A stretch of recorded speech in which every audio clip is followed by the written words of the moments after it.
A Torto e a Direito, um programa com Alberto Magalhães, Bento Anastácio e Ricardo Freixal. Realização de Luís Matias. Muito boa tarde. Está no ar a Torto e a Direito, programa semanal na Diana FM, com um painel de comentadores constituído por Alberto Magalhães, Ricardo Freixal e Bento Anastácio. Boa tarde aos três, bem-vindos. Boas. Boa Ora, tarde. vamos já para as notas de abertura, como é habitual, e hoje é o Alberto Magalhães a começar. Boa tarde novamente. Boa tarde, Sérgio Major. Eu hoje, boa tarde também ao Ricardo e ao Bento e aos nossos ouvintes. Eu hoje tenho só uma nota de abertura, uma nota que eu gostaria muito de não ter. O meu amigo Luís Carmelo, o poeta, o criador transbordante, o pensador, o filósofo, o especialista em semiótica, o arqueólogo da cultura europeia e tudo, morreu no domingo. Eu estava convencido que ele havia de discursar no meu funeral, era mais novo que eu, e afinal agora tenho que mudar os meus planos. Já agora, eu devo dizer que o Luís Carmelo é mais conhecido talvez pelos romances que escreveu e pela poesia, mas eu gosto mais da parte dos seus ensaios. Por exemplo, em 2013 escreveu um livro interessantíssimo, Genealogias da Cultura, do Antigo Testamento até ao grande espetáculo da pós-modernidade. Tem um livro interessante para a academia, para a universidade, Introdução à Semiótica. Tem um manual de escrita criativa. Tem um livro também muito interessante sobre as profecias, chamado A Viragem Profética. Em 2002 escreveu Órbitas da Modernidade, da Era do Sujeito à Consciência Global. E antes, em 1999, tinha escrito um livro também muito interessante, Anjos e Meteoros, um ensaio sobre a modernidade.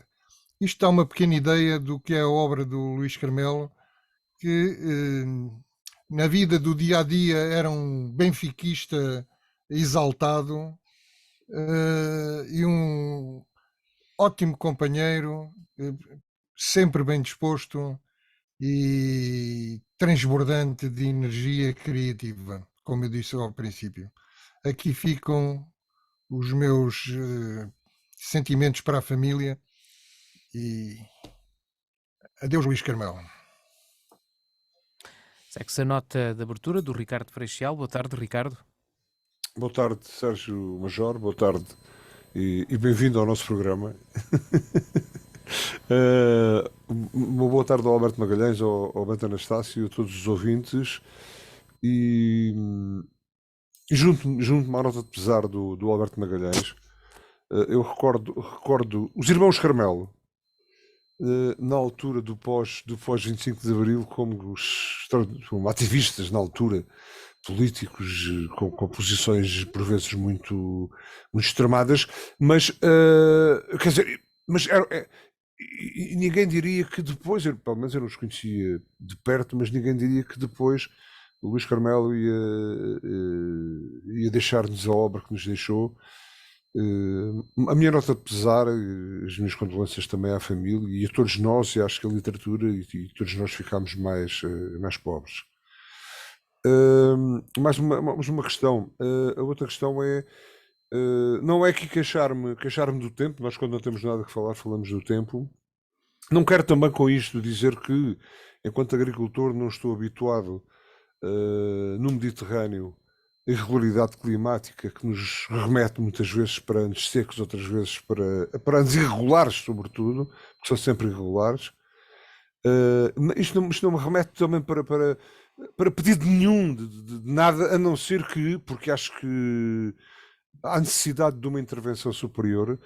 Infelizmente não temos Ministro da Agricultura, porque a agricultura portuguesa necessita urgentemente, neste momento, de medidas que possibilitem ajudar a contornar aquilo que para mim, eu já não sou tão novo assim, aquilo que para mim será um dos piores anos agrícolas que eu me lembro, naturalmente em condições de agricultura de sequeiro baseada, por vezes, em explorações agropecuárias em modo extensivo. Para terminar, Alberto, Sérgio Major, como bom alentejano e como agricultor, eu fui no domingo à Oviveja. E quando estava... E quando estava... Não fui convidado, mas havia mais que não foram convidados e que lá foram também. Pois, era só para saber. E que foram organizadas procissões atrás deles. Ora bem, eu estava, depois do almoço, bebendo umas imperiais ali, porque ele dá é para isso. A Oviveja, atenção, a Oviveja é um certamen que marca o Alentejo, marca Beja. Para mim, quanto a mim, já teve os seus anos auge, e muita atenção também a isso. Mas continua mesmo assim a ser um exemplo para aquilo que Évora poderia fazer, com uma temática eventualmente diferente, natural, mas um certamen que tivesse a projeção que a Oviveja tem. E estava eu descansado de beber uma Imperial e sou alertado, dá-me um toque e dizem: olha, vai ali o Marcelo. Eu digo assim: vai. O meu telefone é novo, porque o velho caiu dentro d'água. Eu liguei à pressa ali o meu telemóvel, corri e toquei no ombro do presidente Marcelo. Bom, eventualmente, se fosse um indivíduo com más intenções, podia ter dado uma martelada, mas não. Toquei-lhe só e disse: Sr. Presidente, faz uma selfie comigo. E ele disse: com certeza. Mas, Sr. Presidente, eu não percebo nada desta coisa, dos telemóveis. Mas eu percebo e tal. E então disponibilizou-se e fez uma selfie comigo. Eu agradeci e disse: Sr. Presidente, muito obrigado. E quando é que o senhor tem tomates, assim mesmo, quando é que o senhor tem tomates para pôr fim ao regabof que vai neste país? E continuei indiferente à procissão, que era constituída por alguns institucionais e por outros lamecus que nestas circunstâncias aparecem sempre. Tinha que dar esta nota e fiquei descansado comigo mesmo. Já me disseram: mas terás sido um pouco buçal. Não fui buçal, fui frontal, que é aquilo que a maior parte dos portugueses não são. Portanto, fiquei Ricardo, ainda vais para a minha antifa. Desta vez não Oviveja. O Ricardo ainda vai para a minha antifa. Muito bem, entretanto, só para terminar, Sérgio Major, eu coloquei naturalmente a selfie na minha página do Facebook e fui mal interpretado e começaram-me a dizer: não leram, as pessoas não leem, e disseram-me: também tu! Não! Tomem lá atenção, a selfie foi apenas um pretexto para eu cara a cara, esta parte é séria, para eu cara a cara dizer ao Presidente Marcelo que as coisas não estão bem e que eventualmente por muito menos o Presidente Sampaio já tinha, e já falámos disto aqui há muito tempo, acabado com este governo. Muito bem, fica registada a nota do Ricardo. Agora é a vez do Bento Anastácio para concluirmos esta primeira ronda. Bento Anastácio, boa tarde mais uma vez. Boa tarde, Sérgio. O que é que nos traz nesta nota de Bem-vindo abertura? de volta a esta tertúlia. Boa tarde ao Ricardo e ao Alberto e quem tem a pachorra de nos aturar. Eu, obviamente, que não sei bem o que dizer sobre o Luís, está tudo dito, mas a cidade perdeu também o Constantino. O Constantino foi um professor, como alguns professores marcaram várias gerações desta cidade. Não quero falar mais sobre isso. O Constantino, aquele abraço, a luta continua. Eu vou falar de uma coisa que anda aqui a acontecer neste planeta. Neste planeta, de vez em quando acontecem assim umas coisas que parece que não têm importância nenhuma, mas porque se repetem. Eu queria vos falar do Sudão, já que mais ninguém fala e que os órgãos de comunicação mainstream já acharam que aquilo é de tal maneira banal que enquanto não morrerem todos não é notícia, mas deixa-me preocupado a reação da comunidade internacional. Nós estamos a falar de um país ou de uma zona mais propriamente, que vive em conflito permanente desde que eu me lembro de ser gente, em várias fases, de vários modelos, com várias fronteiras, com o que quer que seja, mas continua a ter um povo martirizado. Crianças que têm uma perspectiva de vida igual à perspectiva de morte, ou seja, que a probabilidade de sobreviverem ou não é rigorosamente a mesma, depende apenas e só da sorte.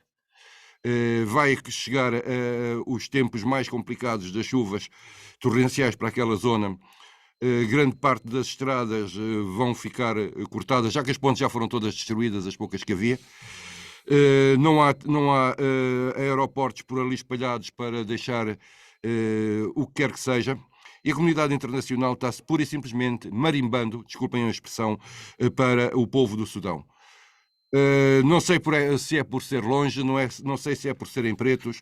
Eu não consigo perceber como é que a comunidade internacional não tem vergonha na cara para continuar a lidar com esta questão como vem lidando pelo menos nos últimos 40 anos. É uma coisa que inenarrável.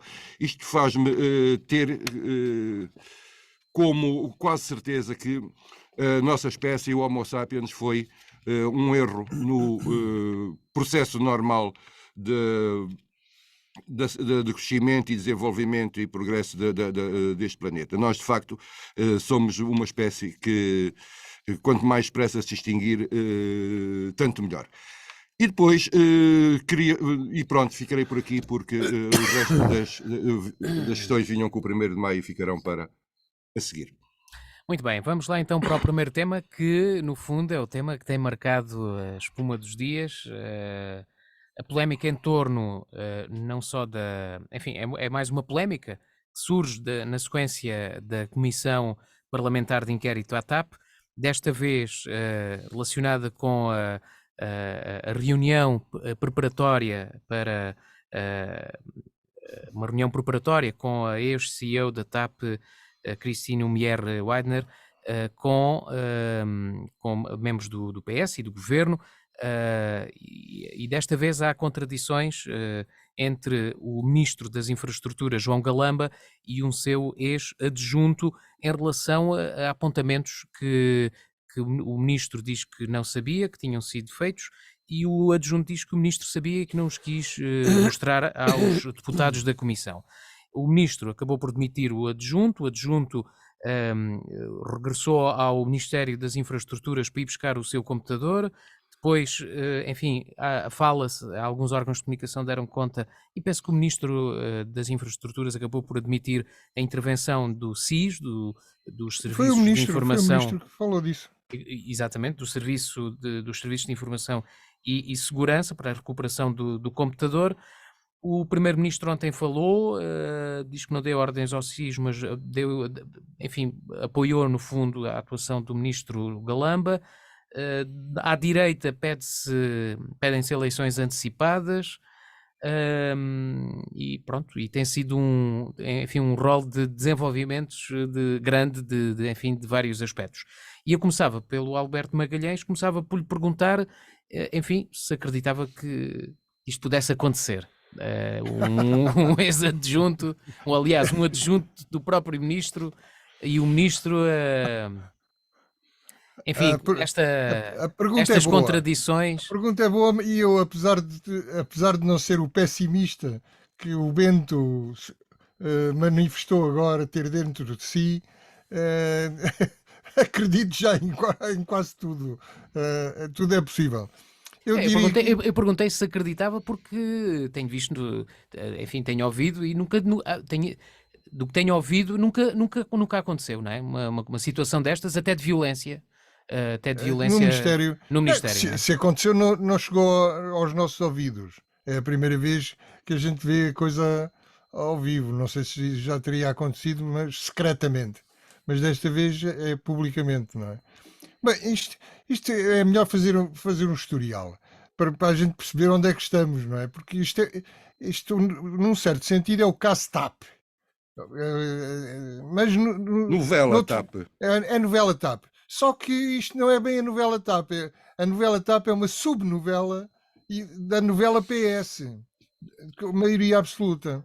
E antes mesmo da maioria absoluta, nós já tivemos o caso, só para recordar rapidamente, o caso Cabrita, que demorou meses a ser demitido pelo Primeiro-Ministro.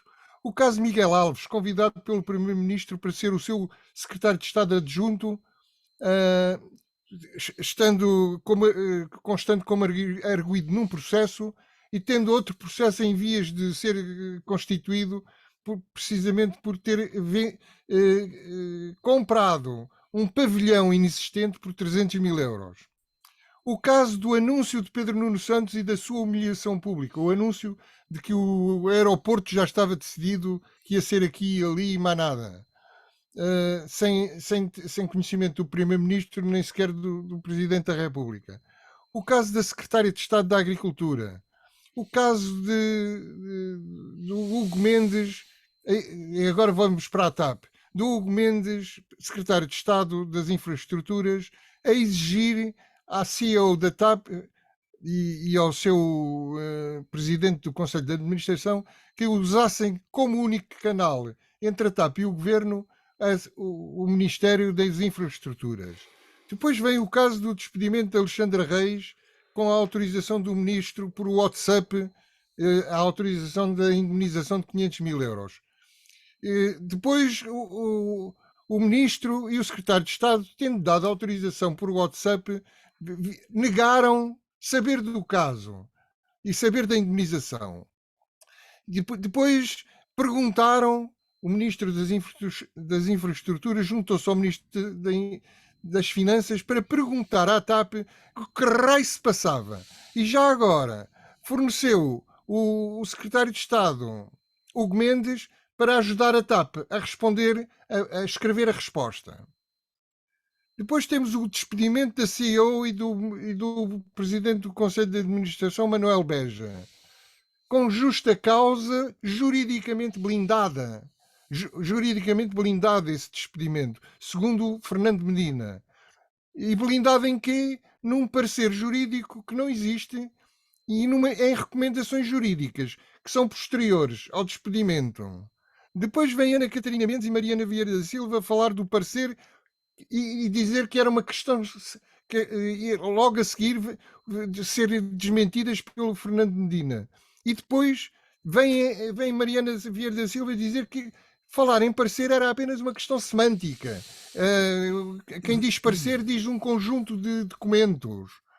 Depois vem o João Galamba, finalmente. Chegamos ao João Galamba. O João Galamba é apertado por causa de uma reunião secreta. Uma reunião secreta entre membros do governo, assessores do governo, deputados do PS e a CEO Christine Weidner da TAP. Essa reunião, que muitos consideraram no PS, vieram considerar normal, afinal ficamos a saber que tinha sido precedida de outra reunião entre Christine Weidner e João Galamba, que tinha dito, que começou por dizer que nunca tinha pedido ou ordenado à Christine Weidner para estar na reunião secreta, na tal reunião secreta, e que afinal vem-se a saber que não só informou Christine Weidner da reunião secreta, como lhe sugeriu que fosse à reunião. Não sendo, portanto, a presença de Christine Weidner da sua própria iniciativa.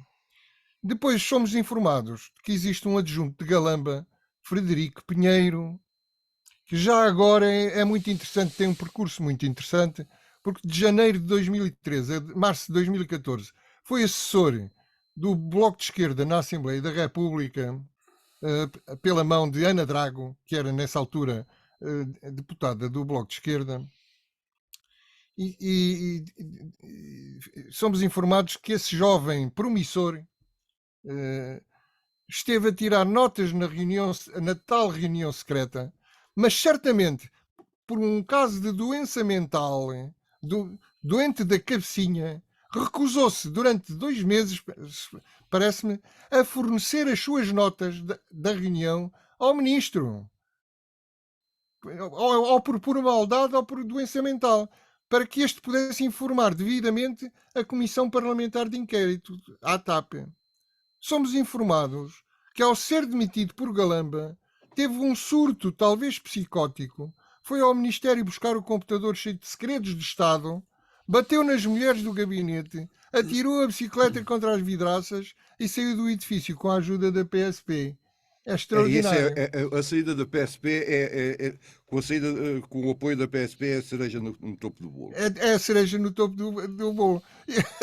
Epá, isto dava, E- nem o 007 faria uma coisa assim. Não, isto é uma série da Netflix extraordinária. É uma série da Netflix com várias temporadas. Porque depois temos a temporada Bora lá escrevê-la. em que o Frederico o Frederico Pinheiro responde a esta versão do ministro, dizendo que não, senhor, porque é que ele havia de esconder as notas da reunião. Quem queria esconder as notas da reunião era o ministro. E foi por insistir em que as notas tinham que ser fornecidas à CPI, por Frederico Pinheiro insistir que as notas tinham que chegar à CPI, é que tinha sido demitido pelo ministro. É palavra contra a palavra, mas eu parece-me mais fácil, pela tesoura do Ocam, parece-me mais fácil acreditar na versão do Frederico Pinheiro do que na versão do João Galamba. É Alberto Magalhães, o senhor Epá, também parece perdoa, mais não? fácil. Quer dizer, Não, o então natural. o homem natural. tirou notas da reunião e depois não as fornecia ao ministro para o ministro as fornecer à comissão.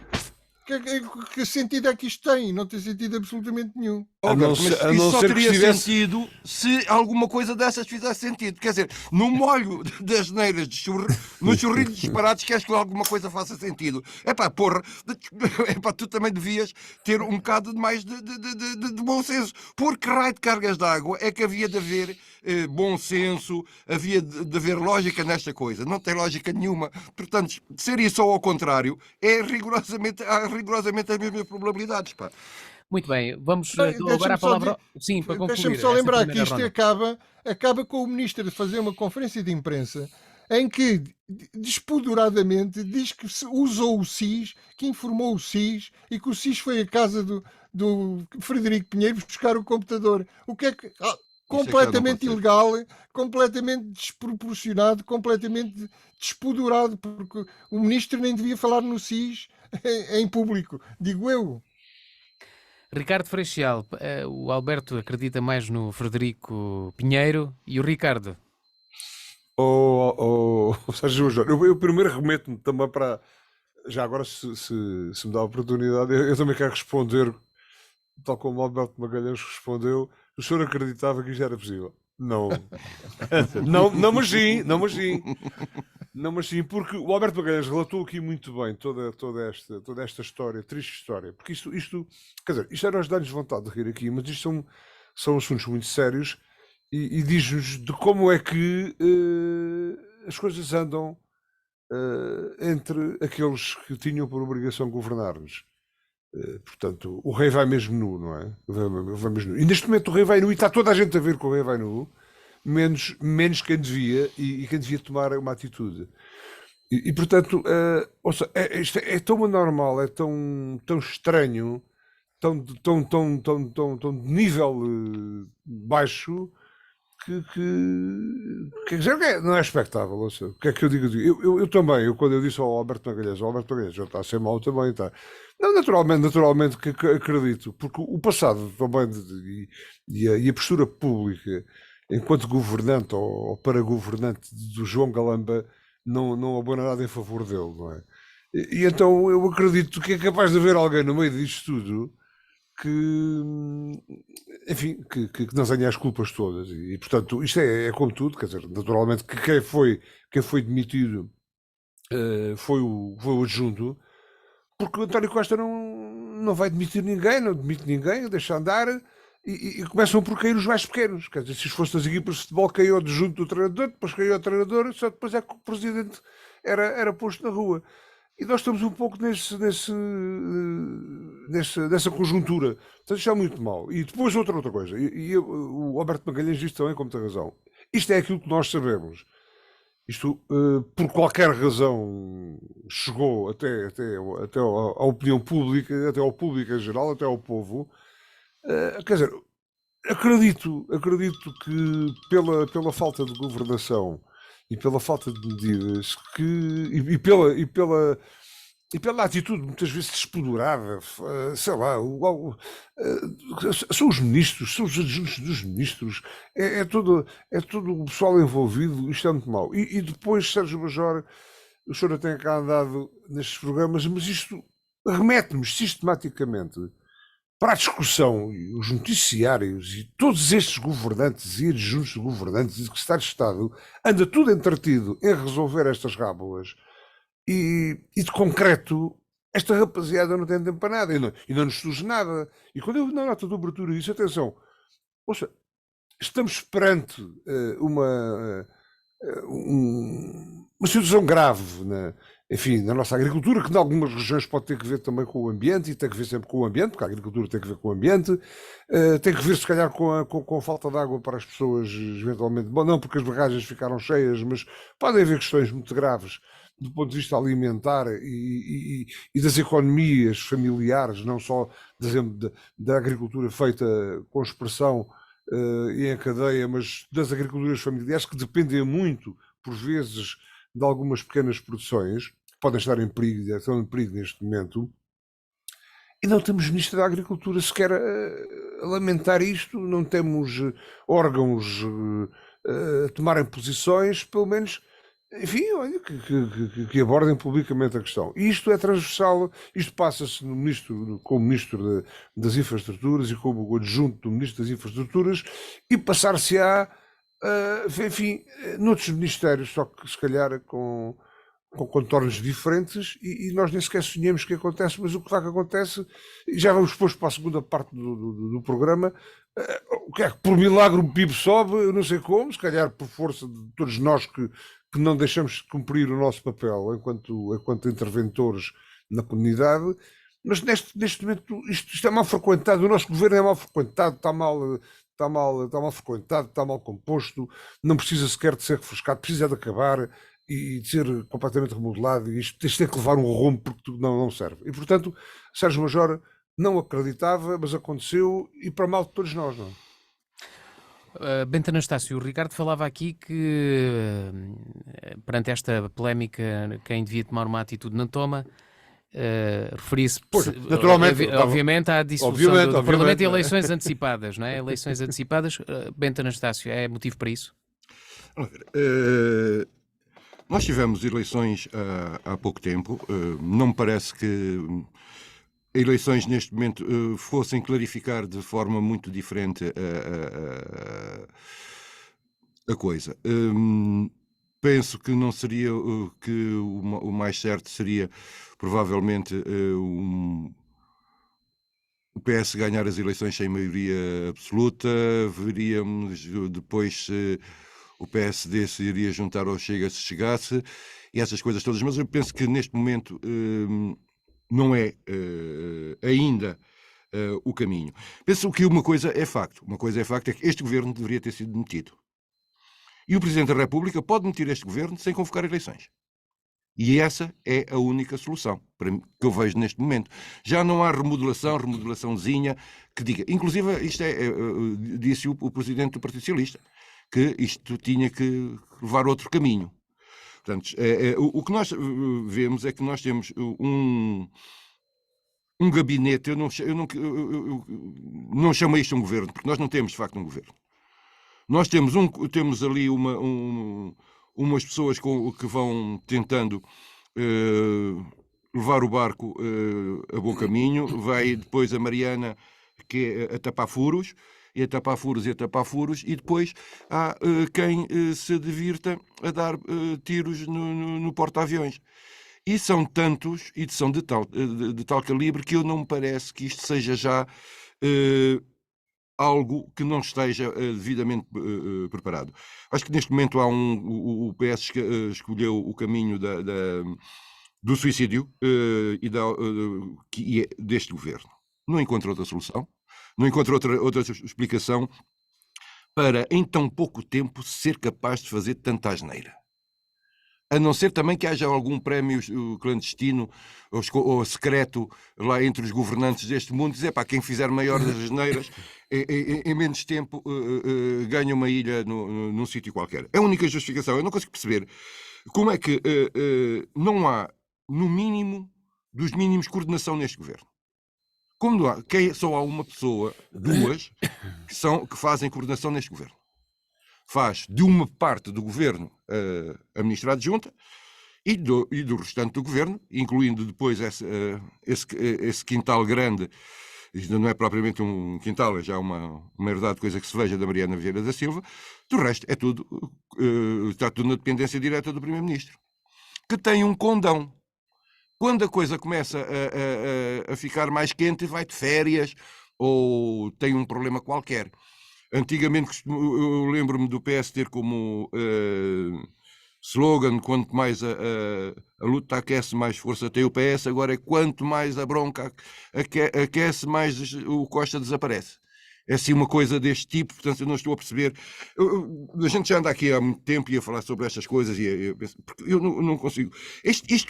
Há aqui algumas semelhanças ao governo de Santana Lopes, quando se tentava descobrir quem é que conseguia fazer mais asneiras em menos tempo. Incomparável ao e ali, sim, mas ali quem fazia mais asneiras era de facto o próprio Primeiro-Ministro. O facto é que nós temos a semelhança que eu encontro entre os dois é que são dois governos sem rei nem roque, sem rumo. E isto não pode continuar. O Presidente da República diz que mas este Primeiro-Ministro foi eleito, como se em Portugal se elegessem primeiros-ministros. Não se elegem primeiros-ministros em Portugal, elegem-se deputados para uma Assembleia e depois essa Assembleia escolhe um primeiro-ministro. Eu acho que neste momento, para que as coisas tomem algum caminho, resta-me, na minha opinião, a demissão deste governo. Sem convocação de eleições antecipadas, não há nesta altura qualquer possibilidade de governos de iniciativa presidencial ou qualquer coisa desse tipo, mas que o Partido Socialista indicasse um outro primeiro-ministro ou o mesmo, mas um outro governo, para ver se isto começava do princípio. Porque todos estes faits divers, essas coisas no género, mostram ao que isto chegou. Como é que é possível que um secretário de Estado diga uma coisa, que o Primeiro-Ministro diga outra, ou o Primeiro-Ministro está calado, que o Ministro diga outra, que o outro... E depois pega-se nas coisas mais insignificantes. Ele telefonou para o SIS. Telefonou para o SIS porque devem ter roubado assuntos secretos e coisas no género. E depois isto parece-me já discussões de política partidária, de politiqueira. Costumava já dizer-se que os inimigos políticos estavam dentro do partido, não estavam fora. Os outros eram os adversários. E aqui eu vejo que, de facto, há uma guerra que já não é surda, uma guerra aberta entre esta cambada toda de bois. Porque depois, se nós formos olhar ao currículo desta rapaziada, nós não lhe encontramos, salvo raras exceções, uma profissão, um local de trabalho. Nada. São puros aparatiches. Saídos das faculdades para assessores de deputados, assessores, chefes de gabinete daqui ou dali, e que depois vão subindo na hierarquia do partido até chegarem a ministros ou secretários de Estado, etc, etc, etc.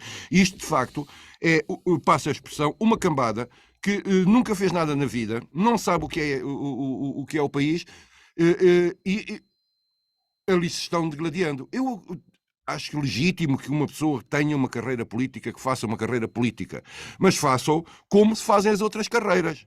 Trabalhando, estudando, produzindo, teorizando, ou praticando, ou executando, ou fazendo o raio que os parta. Agora, estarem só pura e simplesmente a espetar facas nas costas uns dos outros, chateia-me porque a gente é que paga. Sobretudo porque nós é que pagamos. Fica registada a opinião do Bento Anastácio. Alberto Magalhães por uma segunda ronda, agora mais rápida. Sérgio Major, diga. pode-me descontar o tempo, e eu peço desculpa ao Alberto Magalhães, mas vem a propósito aqui sobre aquilo que o Bento Anastácio disse. Nos tempos imediatamente após o 25 de Abril, havia um colega, não sei se já, acho que ainda nunca disse isto aqui aos microfones da rádio, mas vou dizê-lo sem problema. Havia um senhor, pai de um amigo meu, saudoso, infelizmente já não está entre nós, que me dizia que esta malta da política é um pouco como a malta da bola, ou seja, antigamente chegava a um governo e a um aparelho de Estado alguém que tinha dado provas normalmente nas suas carreiras, podia ser ou não uma elite, mas era normalmente uma elite bem formada e que depois de, enfim, ter demonstrado qualquer coisa, eventualmente na função pública ou não, ou em carreiras privadas, dava qualquer coisa à causa pública em termos de governação. E neste momento não. Neste momento eu pego, depois desconta-me o tempo, Sérgio Machor, mas eu pego naquilo. Você subverte o programa e depois. Eu pego naquilo. Pego daquilo que o Bento Anastácio disse, as carreiras políticas começam logo aqui nas universidades. Aqui e nas outras também. A malta começa logo a fazer listas e chegam a presidentes das associações e depois a partir daí vão por aí acima até chegar a adjuntos logo imediatamente, logo no pós-universitário e sem qualquer tipo de problema. E este meu amigo, que era meu amigo, vou dizer ao favor, seu meu amigo, o senhor da geração do meu pai dizia-me, e depois temos um problema. Esta rapaziada que chega lá, a primeira coisa que trata logo é de melhorar a condição de vida dele, salvaguardar os seus, enfim, os seus interesses, os interesses dos seus familiares e dos seus amigos. E com uma diferença muito grande, é que antigamente o aparelho de Estado era, por razões conjunturais, muito menor e hoje é muito maior, é muito mais gente, até é muito mais alargada. Eu não acreditava nisto e dizia que acreditava na altura que tinha que haver políticos que tinham respeito pela causa pública e tinham que existir jogadores de futebol com amor à camisola. Bento Anastácio. Muito bem. Hoje em dia estou perfeitamente, e prestem-me homenagem por essas razões e por outras, ao senhor que me transmitiu este pensamento e neste momento, oxalá que seja transitoriamente, mas estamos precisamente a passar por esse status quo, ou seja, são recém e às vezes incompetentes, e às vezes não só, porque a incompetência não explica tudo, e são muito mais. Há um aparelho muito numeroso, há uma teia muito alargada, e isto já não tem, já é um desmando. Alberto, ia-lhe perguntar o que é que se segue? O que é que acha que vai acontecer? Deixe-me primeiro responder ao Ricardo já agora. Eu também acho que há muitos assessores e adjuntos e políticos no ativo neste momento, e não só no Partido Socialista, praticamente em todos os partidos, mas mais nos partidos grandes, que nunca trabalharam em nada, que não têm currículo profissional e que sempre, desde as juventudes partidárias, sempre se dedicaram à política sem conhecer o país concreto, real, sem conhecer a realidade material das coisas.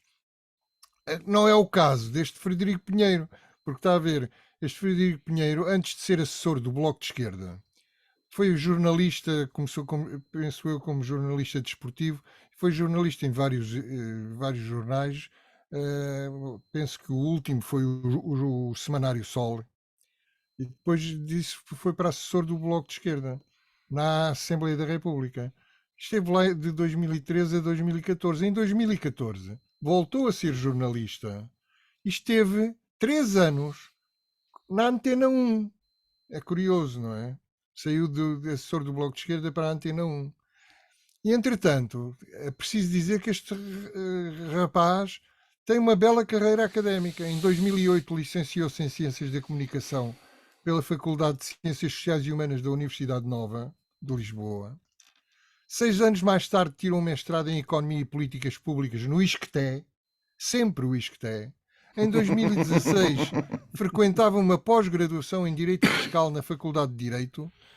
Mais recentemente voltou a licenciar-se, segunda licenciatura, em Economia no ISEG e agora está à espera de concluir para o ano o doutoramento em Economia Política no ISCTE, outra vez. Portanto, é mais um um rapaz do Isqueté que pertencia ao nosso governo. Já agora esqueci-me da sua pergunta, ao Não, o que é que se vai seguir? O que é que se vai seguir? Muito obrigado por ter completado a minha intervenção. É difícil. Muito obrigado. É difícil de escrutinar o que é que António Costa tem na cabeça. Saem dali as mais espantosas decisões. Ontem ouvimos-lo à chegada ao aeroporto, e isso também é curioso. À chegada ao aeroporto, deu uma entrevista exclusiva a um eu vou-lhe dizer, não sei se é verdade, mas a mim pareceu-me um estagiário da RTP que fazia uma pergunta e ficava calado durante 10 minutos a ouvir o senhor Primeiro-Ministro falar, discursar. E, portanto, deu uma entrevista em que não disse praticamente nada a não ser uma defesazinha, mas fraca, do seu ministro Galamba, João Galamba. Portanto, o mínimo que podia acontecer num país normal era João Galamba já não ser ministro. Era o mínimo que podia acontecer. Mas isso não chega. E sobre eleições antecipadas? Não, deixe-me lá chegar. As eleições antecipadas são a bomba atómica. Vamos explorar as hipóteses antes disso. Primeiro, ministro Galamba fora. Mas eu acho que não chega. Não chega porque não é só o ministro Galamba que está em causa. São uma série de ministros e secretários de Estado e é o... Era melhor dizer quem é que ficava. Exatamente, era difícil. Era mais fácil dizer quem é que ficava, não é? Ficavam 2 ou 3 ministros que não têm nem fama de incompetentes, nem são incompetentes, nem se metem nestes trabalhos. Nem se metem nestes trabalhos. São muito poucos. Portanto, a hipótese seguinte, racional, é tão racional que o presidente do Partido Socialista já veio falar nela discretamente, não é? Foi falar no refrescamento do governo. A hipótese seguinte é uma grande remodelação. É fazer um governo quase todo novo. Deixar os ministros competentes e remodelar o resto. E tem muito que remodelar. O Ricardo em relação Freixela... à bomba atómica, eu também acho como ao Bento que não chegou à altura. O Partido Socialista acabou de ganhar as eleições há 14 meses e a gente não pode andar sempre em eleições, embora haja países que andam sempre em eleições e crescem mais do que nós e são mais ricos que nós. Ou países que ficam anos sem governo e controlam a inflação e aumentam o crescimento. Exatamente, e o governo parece que não lhes faz falta. Normalmente atrapalha. Geralmente. O nosso governo tem andado a atrapalhar, por um lado, tem andado a atrapalhar. Por outro lado, curiosamente, parece que ao nível económico isto é um mar de rosas. Parece que ao nível económico isto é um mar de rosas. Dizem que andamos a crescer mais do que os outros países todos da Europa, o que é extraordinário.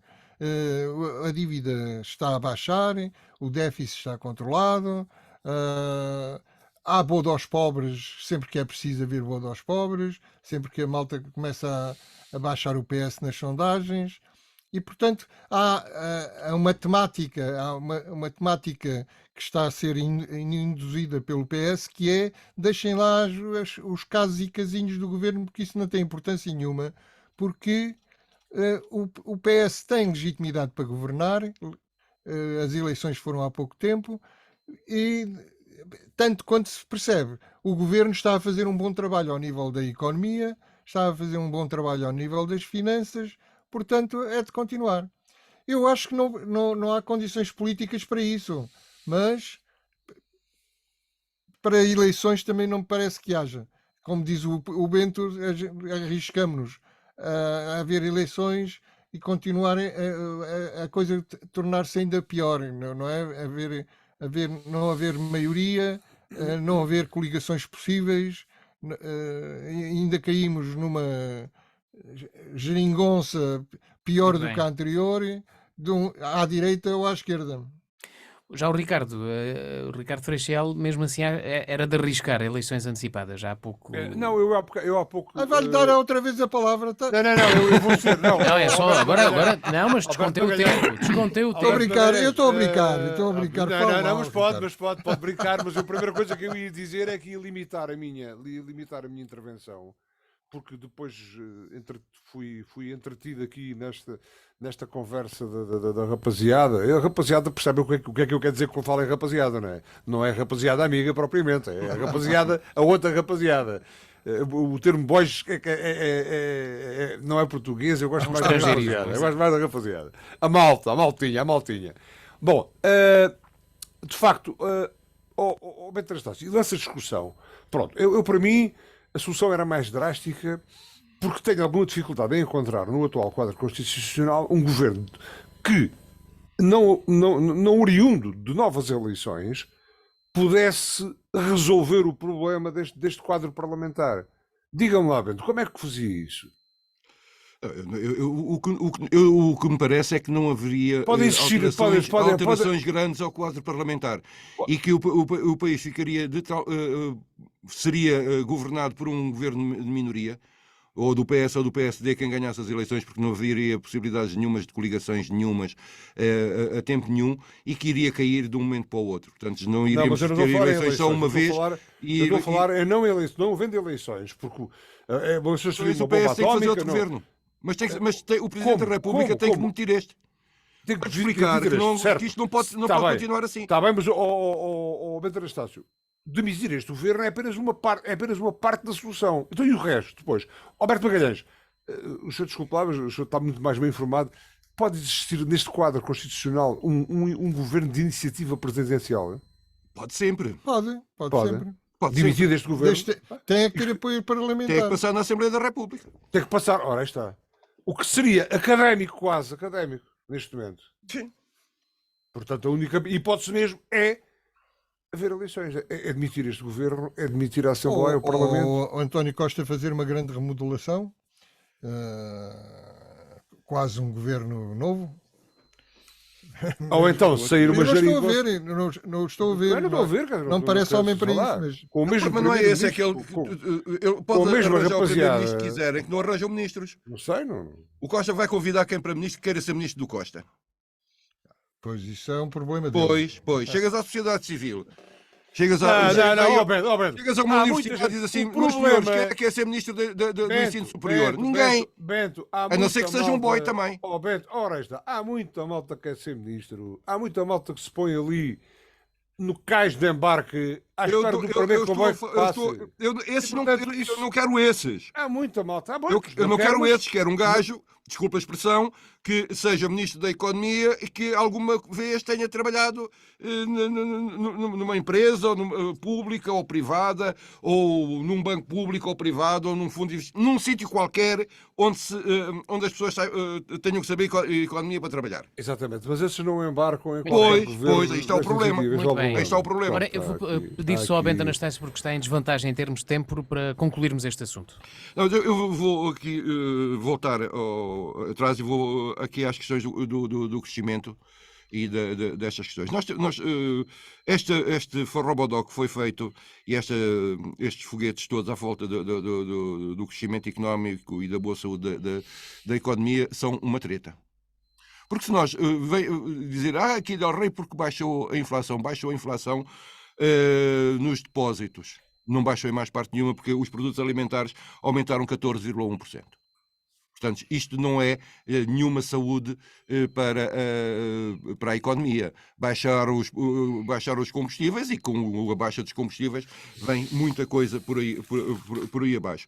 E depois há a outra coisa que nós também é um erro, que é considerar que houve um grande aumento no PIB, no crescimento, porque houve um crescimento num setor, mais propriamente a recuperação das exportações, mas as exportações nós não estamos a falar de exportações de serviços. Não estamos a falar de exportações de bens de consumo, não estamos a falar de máquinas, nem estamos a falar de energia. Nós estamos a falar de exportação de serviços, ou seja, turismo. O que acontece é que nós ficamos com uma economia cada vez mais dependente de um único fator. E nós ficamos dependentes de um fator que é extremamente volátil, não tem, que é como, por exemplo, está na moda ir a Lisboa, ou, entretanto, volta ou aumentam os transportes, ou há uma coisa qualquer e o turismo vai abaixo, e nós ficamos outra vez sem saber o que fazer, porque não aproveitamos esta altura para reestruturar a nossa economia e para a fazer crescer na área da produção. Portanto, não é por aí, foi na área do turismo. E há uma coisa que, pegando no que disse há bocado o Ricardo, que é como é que vai ser a seguir depois com os alimentos. Nós temos um ano agrícola, como ele disse, péssimo, e como têm dito as associações, péssimos. Um ano em que os custos de produção foram os mais elevados de sempre. Não esquecer que os produtos foram, os cereais, etc., foram produzidos com gasóleo ao preço que foi, no início com a guerra, com os fertilizantes a preços completamente parvos, o que faz com que o produto final seja estupidamente caro, e depois junta-se a isto tudo a seca. Não sei como é que as coisas vão ser, mas de facto não existe aqui nenhum milagre económico de Portugal, e o Medina não é nenhum gênio da economia. Não, e outra coisa, Alberto Anastácio, é juntar a tudo isso à conjuntura internacional, porque quando nós tínhamos alguma capacidade de reserva estratégica, podíamos temporariamente atenuar todo este problema. Nós, neste momento, não temos qualquer tipo de possibilidade de atenuar nada, e também no setor agrícola, e isto pode pôr em perigo a segurança alimentar e desde logo vai contribuir com certeza para que as famílias gastem mais dinheiro, vivam mais mal. E sobre esta matéria não houve, e repare que eu não falei aqui na minha condição de agricultor, porque nós estamos habituados a ter anos maus, anos bons, enfim, lamentamos, é azar, não é azar, é uma interação negativa entre as condições ambientais e a nossa capacidade de fazer agricultura, mas isto é típico das regiões mediterrânicas em regime de sequeiro. Agora, o que nós não temos é forma nenhuma de atenuar tudo isto em termos de economia global, e também agora neste momento, eu acho lá que isso não aconteça, mas com conjuntura internacional e com esta história da globalização, custar, numa visão meramente economicista, poderá estar em causa também a segurança alimentar a vários níveis. Muito bem, fica registado. Vamos rapidamente para o tema do Alberto Magalhães, que escolheu falar sobre os primeiros 1º de maio. Exatamente. Resolvi trazer aqui um bocadinho de polémica a esta parte final do nosso programa. Porque os primeiros 1º de maio? Porque no 1º de maio houve uma manifestação gigantesca em Lisboa, sobretudo. Diz que fala-se num milhão de pessoas. Eu estive nessa manifestação, fui uma dessas pessoas. E Álvaro Cunhal e Mário Soares chegaram à tribuna e falaram. Álvaro Cunhal mais aplaudido, mais acompanhado, mas o que é certo é que Mário Soares também discursou. No 1º de maio, isto no 1º de maio de 1974, logo dias depois do 25 de Abril. No 1º de maio, as coisas,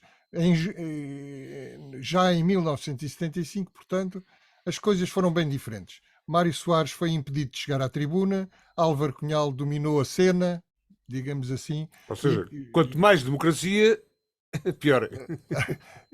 O que é certo é que eu lembrei-me de trazer isto porque há quem esteja, até dentro do Partido Socialista, há quem esteja com saudades da geringonça. E é preciso que a gente saiba bem aquilo com que está a lidar. Toda a gente diz que o Partido Comunista Português é um partido da democracia portuguesa, lutou contra o fascismo e, portanto, libertou-nos do fascismo. O que é certo é que o Stalin também lutou contra o Hitler e libertou-nos do Hitler e não era flor que se cheirasse. Eu trago aqui uns excertos de uma entrevista que o Álvaro Cunhal deu à Oriana Fallaci. A Oriana Fallaci entrevistou muitos líderes de nível mundial que nunca se queixaram de que ela tinha mentido ou tinha deturpado as suas palavras. Oriana Fallaci, isto é uma entrevista de junho, logo a seguir, portanto, ao 1º de maio, uma entrevista de junho de 1975, onde a Oriana Fallaci, quando, perante a atitude do Álvaro Cunhal em relação às eleições e a quem tinha vencido as eleições, o Partido Socialista, diz, então você não aceita o jogo das eleições? E o Álvaro Cunhal, secretário-geral do Partido Comunista, responde, mas nós, os comunistas, não aceitamos o jogo das eleições. Você equivoca-se ao partir desse conceito. Não, não, não. A mim não me interessa nada as eleições. Nada mesmo. Se você pensa que a questão se restringe à proporção de votos recebida por um ou outro partido, equivoca-se completamente. Se pensa que o Partido Socialista, com os seus 40% de votos, e o Partido Popular Democrático, com os seus 27% de votos, constituem a maioria, comete um erro. Eles não têm a maioria. E a Oriana Fallaci diz-lhe, está a brincar, Cunhal? Ou será que a matemática é uma questão de opinião? E o Álvaro Cunhal continua, estou a dizer que as eleições não têm nada ou muito pouco a ver com a dinâmica revolucionária. Agrada ou não aos socialistas. Estou a dizer que o processo eleitoral não é mais que um complemento marginal dessa dinâmica. E porquê? E depois continua, porque o MFA é que é a força política maioritária. Só que nas eleições os votos do MFA foram distribuídos por vários partidos. Porque se o MFA tivesse concorrido, ganhava as eleições. Esta é a lógica de Álvaro Cunhal. E diz a Oriana Fallaci, terei percebido bem, disse de facto que em Portugal não haverá Parlamento. Porque ele, entretanto, diz que basta já a Assembleia Constituinte, e já basta, com uma importância limitada que já é bastante. A Constituinte desenvolverá a sua atividade num quadro político bem delimitado e condicionado pelo acordo assinado com o MFA, com a força não representada, porque foi o MFA que fez o 25 de Abril e não o Partido Socialista. E a Oriana pergunta-lhe, terei percebido bem, disse de facto que em Portugal não haverá Parlamento? E ele responde, compreendeu muito bem, asseguro-lhe que em Portugal não haverá Parlamento. E a Oriana Fallaci diz, então para que fizeram as eleições? E porquê é que os comunistas participaram nela? Porquê é que investiram nelas tanto trabalho e tanto dinheiro? E o Álvaro Cunhal responde, ora, talvez você tenha razão. Talvez tivesse sido melhor que não tivéssemos participado. Mas nem sempre é possível fazer o que se quer, nem sempre se podem cumprir os programas. Portanto, e continua por aí fora, defendendo que em Portugal nunca haverá uma democracia liberal, uma democracia ocidental. Isto só para lembrar que se o Partido Comunista é um partido que aceita a democracia porque não tem outro remédio, tal como se fica provado pelo seu principal ideólogo Álvaro Cunhal. Ou seja, à mínima hipótese voltaria tudo ao mesmo. Exatamente. Alberto Magalhães, desculpe, onde é que foi buscar essa eu na altura terei lido, se calhar, onde é que eu posso ir buscar essa entrevista? Onde é que você pode ir buscar isto? Eu gosto da história. Tenho um PDF que tirei, é pôr no Google. Oriana Fallaci, entrevista a Álvaro Cunhal, e há de aparecer várias referências, uma delas é um PDF. Ricardo Freixal, fica-se por aí por esse comentário ou quer acrescentar mais algo? Fico, não, acho, obrigado Alberto Magalhães, porque de facto é sempre bom nós sabermos, não esquecermos a história e sabermos quem temos e quem tivemos, e isto explica também um pouco porque é que as coisas, ou seja, a nossa democracia se calhar tem 50 anos, mas é muito nova ainda, e portanto precisa de avançar muito mais para que as consciências mudem e para que a responsabilidade e a causa pública e a causa comum comece a ser de facto respeitada, porque até este momento não está a ser. Muito bem, vejo aqui o Bento Anastácio muito concentrado a preparar a argumentação. Para contrariar o que disse o Alberto? Não me vou dar a esse trabalho. Eu espero, pura e simplesmente, que agora me ouçam em silêncio, como eu ouvi todo este número de alarvidades, de estupidez anticomunista digna de um outro programa, com outra Constituição, provavelmente com o Alberto poderia estar aqui muito bem a representar uma outra coisa qualquer, não propriamente num programa onde há o respeito pelo democrático, e muito menos numa rádio como esta, que sempre respeitou a democracia e se rege por princípios elevados de participação e de moral nestas coisas. Aproveitar uma data e propor um tema de discussão à volta do 1º de maio para depois vir aqui com um churrilho de imbecilidades anticomunistas são completamente desnecessárias e absolutamente, já para não dizer outra coisa. Uma coisa é facto, há a raiva, o ódio ao comunismo aparece de todo o lado e qualquer pretexto. O pretexto do 1º de maio e do 2º 1º de maio para vir aqui com tentar denegrir a imagem de quem deu mais de metade da sua vida pela liberdade deste povo. A imagem de quem de quem foi preso durante anos, de quem viveu no exílio, de quem por nunca ser, tomou para si 1 cêntimo do que quer que seja, nunca, inclusive do seu direito à reforma e às mordomias todas, enquanto ex-deputado, enquanto ex-ministro, enquanto ex-membro do Conselho do Conselho de Estado, por nunca ser, daí tirou nenhum proveito. Eu acho que é de uma deselegância, de uma falta de respeito e de uma vilania. Vocês estão mal habituados. De uma vilania. Ninguém nos enfrenta. A todo eu ouvi-te em silêncio. Sim. Disseste as aluvidades, fizeste as provocações que quiseste, e enojaste. Mas quais provocações? Eu citei o Álvaro Cunhal. Tu pusestes a ridículo esta rádio. Portanto, cala-te que agora estou a falar. Tá bem? Sim. Tu queres transformar a Rádio Diana no quê? Na CMTV ou numa coisa assim do género? CMTV? Faz um programa comigo. Portanto, eu citei o Álvaro Cunhal. Tens dúvidas? Claro. Eu ouvi-te calado. Agora é a vez de tu me ouvires. Claro. Exatamente. Mas eu não te insultei. Democraticamente. Agora, uma questão é esta. Quando de uma forma... A única coisa que eu não aceito em coisa nenhuma é a desonestidade intelectual.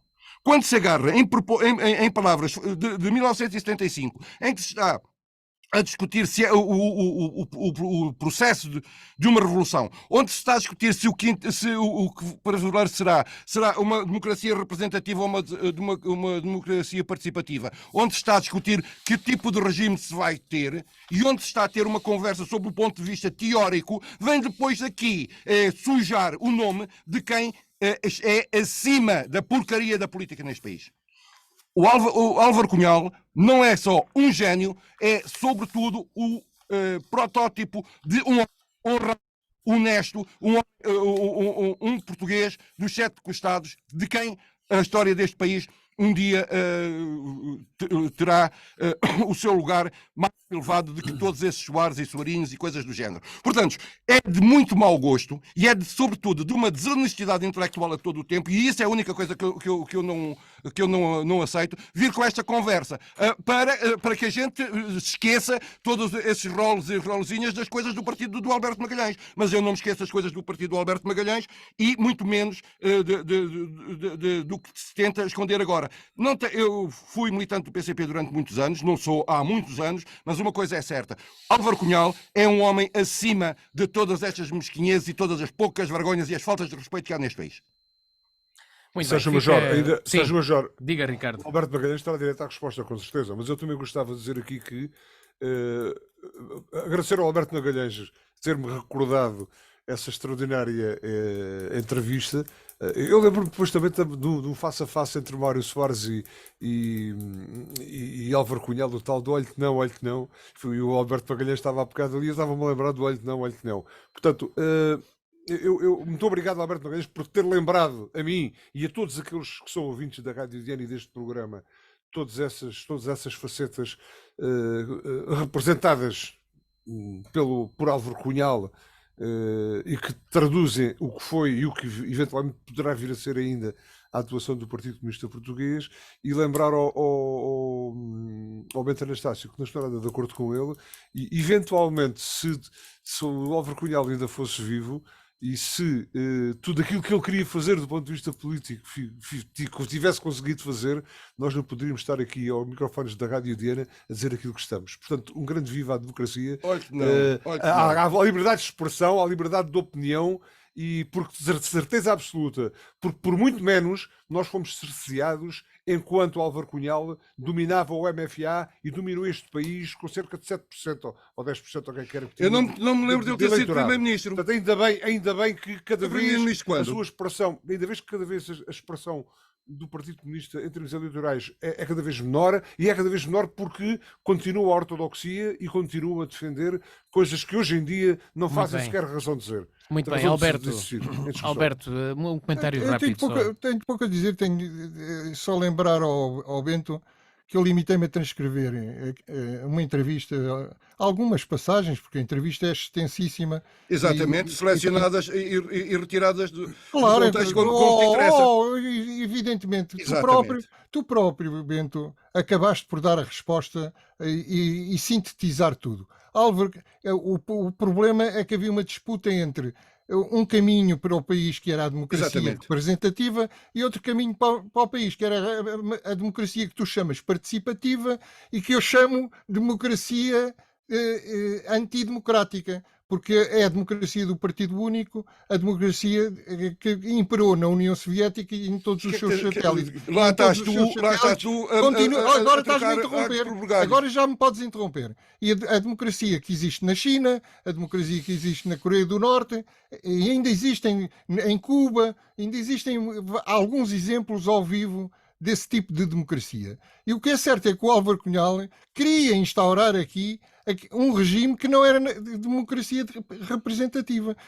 Portanto, eu não caluniei, nem disse nada que ele não tivesse dito. Aliás, disse, pelas palavras dele, aquilo que se passou nesse segundo ano, 1975, esse segundo ano da Revolução Portuguesa. Muito bem.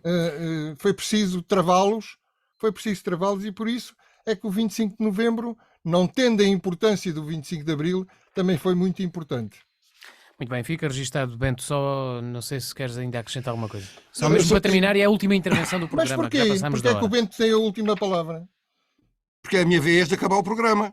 Tu começaste o programa. Não, estás enganado. Não, tu começaste o programa, eu acabo o programa. Quem tem o tema é que tem a última palavra. Peço desculpa. A regra tem sido essa. Muito bem, então... Então, olha, eu direi apenas... Boa noite. Direi apenas que gosto muito prefiro a democracia de Cuba, que não tem nenhum preso político, à democracia espanhola, que tem centenas de presos políticos.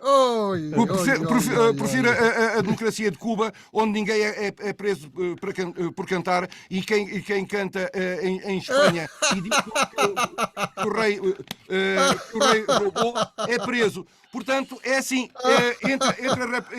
entre a República Cubana e a monarquia espanhola, eu prefiro a República Cubana. Fica registrado. Bento Anastácio, só se for por um certo saudosismo pelo retro e por causa dos charutos, do resto não vai nada, pelo amor de Deus. São opções. Muito bem, então sendo assim, não é o Alberto nem é o Bento a terminar o programa, foi o Ricardo. Ficamos por aqui. O programa à torto e a direito regressa 2 8 dias à mesma hora. Boa tarde. Saúde, boa tarde. Ai, os comunistas. Um programa com Alberto Magalhães, Bento Anastácio e Ricardo Freixal. Realização do Luís Matias. O teu